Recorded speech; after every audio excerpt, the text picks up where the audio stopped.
من الشعب صوت طليق قوي أبي عميق عريق يقول أنا الشعب. Ce qui est intéressant, c'est que le film couvre une période assez large. On le voit quand on regarde le film, quand on a les grandes manifestations en tête, quand on a les élections en tête, on voit que le film n'a pas été réalisé à un seul moment et passé directement à la post-prod. Il y a quelque chose qui a été suivi sur une période assez longue, qui est en gros 3 ans, 4 ans, je pense.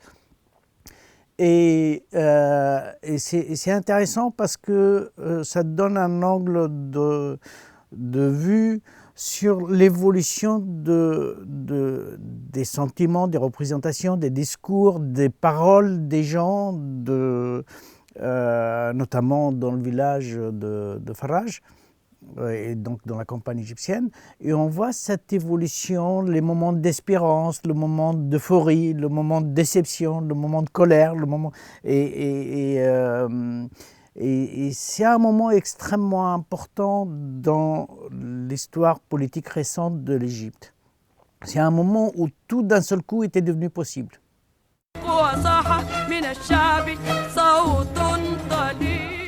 Il y a quelque chose qui les observateurs n'ont pas vu venir. Il y a des processus qui ont abouti à janvier 2011. Ça n'est pas tombé du ciel. Il y a quelque chose qui s'est fait sur le long terme. Pour moi, personnellement, je fais remonter ce processus à 1997, la révolte des paysans, quand il y a eu la réforme agraire plutôt libérale, carrément libérale, et qui a fait que pratiquement 1 million de paysans ont été dépossédés, des anciens locataires, quel que soit le statut de la location de la terre, qui a été dépossédés de cette terre-là. Il y a eu des manifestations, des revendications, il y a eu des arrestations, il y a eu des gens qui sont morts, des paysans qui sont morts sur leurs parcelles, tués soit par les forces de sécurité, soit par des gros propriétaires qui ont voulu récupérer leurs terres. Et donc, il y a un processus lent. Donc ça, c'est d'un côté. Il est vrai qu'il y a eu un moment où on a eu une accélération de ce processus. Et cette accélération du processus, elle aussi est liée à autre chose. Ce qui s'est passé en Égypte n'est pas déconnecté de ce qui s'est passé en Tunisie à côté.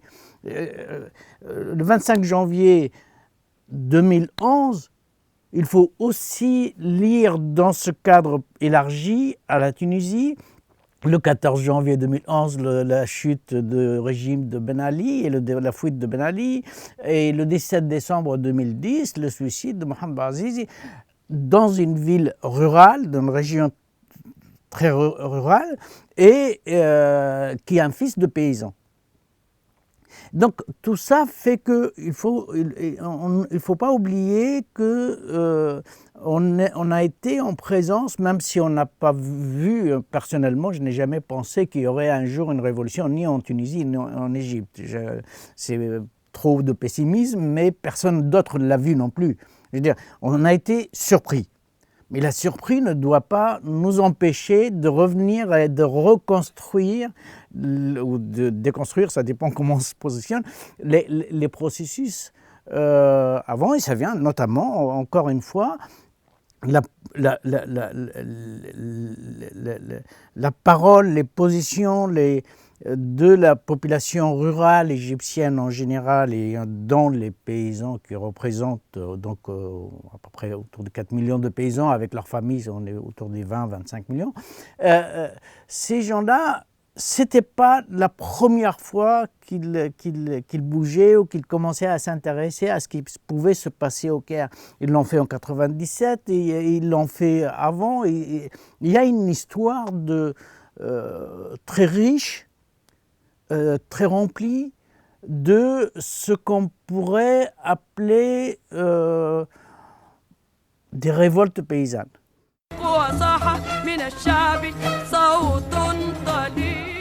L'Égypte a une richesse politique, un activisme politique, quelles que soient les tendances, très ancienne. Pareil, je veux dire, il y a eu des frères musulmans très tôt au XXe siècle, il y a eu des mouvements de gauche, il y a eu plus ou moins radicaux, et il y a eu bien sûr une présence très forte des militaires en tant qu'acteurs politiques extrêmement importants.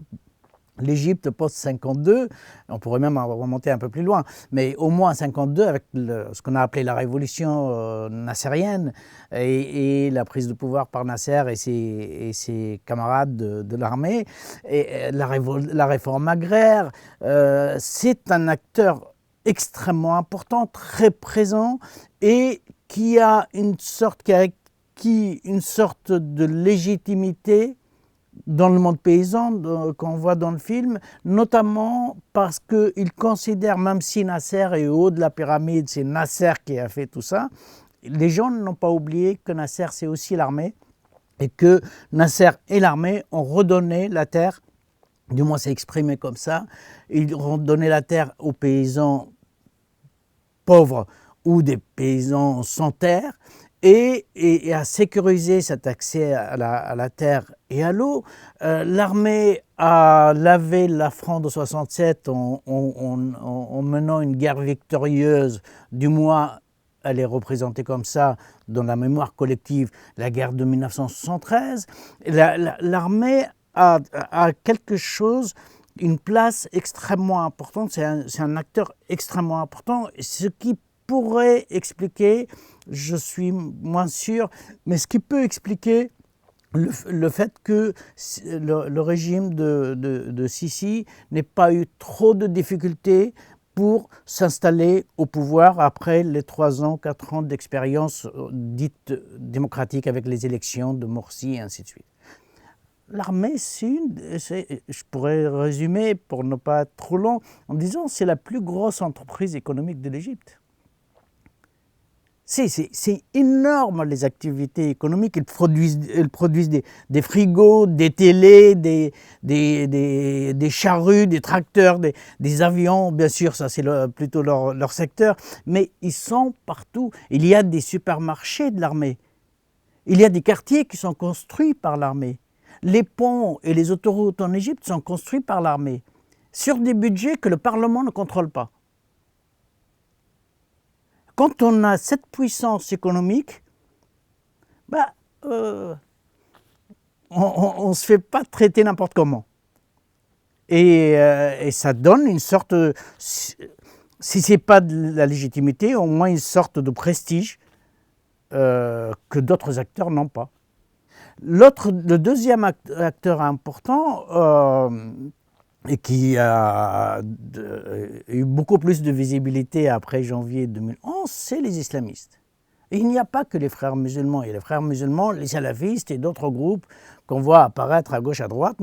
Les années 90, c'est des années où ce n'est absolument pas comparable avec ce qui s'est passé en Algérie, mais il y a eu des années noires en Égypte où des islamistes et des forces de sécurité se sont violemment affrontés avec un bilan en termes de morts notamment qui est assez impressionnant.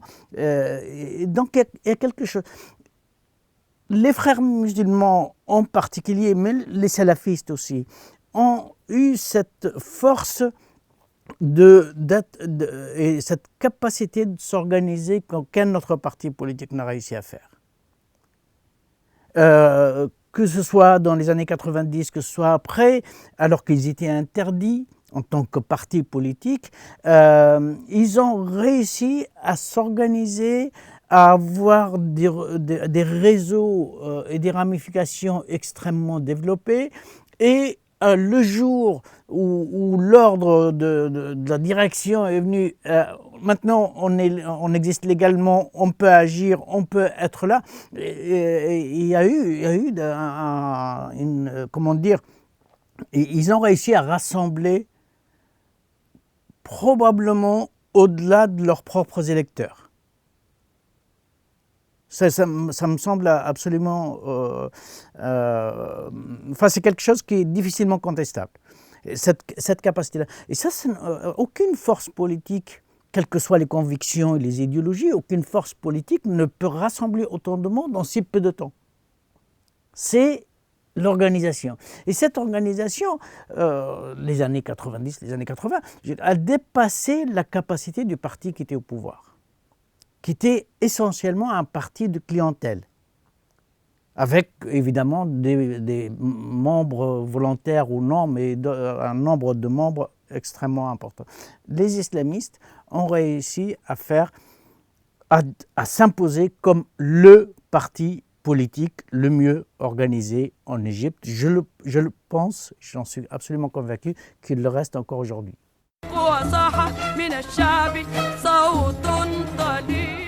C'est très difficile de résumer ce qui se passe aujourd'hui depuis l'interruption de ce qu'on a appelé la démocratie, cette période-là, des 3-4 ans après 2011. 3 ans. C'est un peu difficile parce qu'il y a la force. Elle est évidente, elle est là. Certains parleront de répression, d'autres parleront de maintien de l'ordre, chacun parlera ce qu'il voudra. Pour moi, c'est une force, la force de la répression, elle est présente. Et à un certain moment, face au risque de la répression, les gens peuvent reculer. Et c'est ce qui s'est passé. Ça ne veut pas dire qu'ils sont enterrés, mais il y a un recul. Pour certains, c'est un abandon, déception. Pour d'autres, c'est tactique. Pour d'autres, ils agissent dans là où la répression n'arrive pas à les repérer. Et donc, il y a cette force-là. Et puis, il y a le changement de discours. Sisi, quand il a pris le pouvoir, il a ressorti quasiment les mots, les paroles, les formes de discours de Nasser. C'est le deuxième Nasser. Et ça le renvoie aussi, Nasser, c'est celui qui vous a tout donné, je vais tout vous donner. Et Nasser vient de l'armée, je viens de l'armée. Et on n'a pas volé le pouvoir. On est dans le même discours révolutionnaire. Sisi, il ne faut pas oublier qu'il parle révolution. Il utilise le mot révolution. Et il applaudit la révolution quelque part. Mais c'est la révolution telle que lui, il la conçoit. Aujourd'hui, il serait très difficile d'affirmer que la sécurité absolue est revenue. En même temps, il y a une forme de stabilité imposée notamment par un système sécuritaire qui est bien tenu, qui agit. Qu'est-ce qui peut se passer? J'ai du mal, à titre personnel, mais ça c'est un avis personnel, j'ai du mal que quand on a vécu 4 ans de ce qu'on a appelé révolution, avec toutes les dérives, avec toutes les hésitations, avec on avance 2 pas, on recule 1 pas ou l'inverse, j'ai du mal à penser que ces gens-là peuvent s'éteindre définitivement et à accepter le fait accompli et dire bon c'est adieu, c'est fini, on fait plus. J'ai beaucoup de mal qu'ils soient islamistes ou de gauche ou de droite ou n'importe lesquels. Et à certains moments, il y a une forme d'espérance extraordinaire qui ne peut pas s'éteindre parce qu'un régime a réussi à tenir par la force et par les discours et par certaines politiques la situation, à stabiliser la situation. J'ai du mal à croire et quand on a vécu longtemps en Égypte, comme je l'ai fait, je connais encore des Égyptiens qui sont encore dans la contestation et certains sont dans la résistance.